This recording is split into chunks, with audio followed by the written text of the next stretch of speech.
الحمدللہ رب العالمین، رحمان الرحمن الرحیم، مالک یوم الدین۔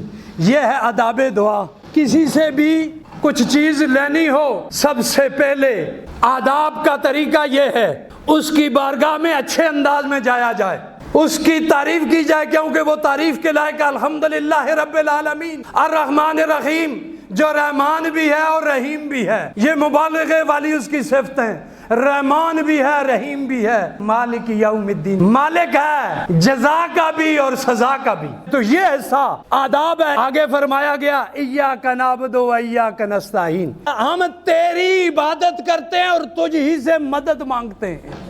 پتہ چلا مدد اسی سے لی جاتی ہے جس کی عبادت کی جائے۔ یہ ہے حق دعا، استحقاق دعا۔ پھر آگے فرمایا اے اللہ ہمیں سیدھا راستہ دکھا۔ یہ جو ہے یہ اصل دعا ہے کہ پورا قرآن ہدایت کی بات کرتا ہے، سارے اپنے لیے ہدایت کی دعا مانگتے ہیں۔ اہدنا الصراط المستقیم، یہ اصل دعا ہے۔ چار جو باتیں کی تھیں، آداب دعا، استحقاق دعا اور اصل دعا، اور آگے ہے وضاحت دعا۔ کیا؟ اہدنا الصراط المستقیم، ہمیں سیدھا راستہ دکھا۔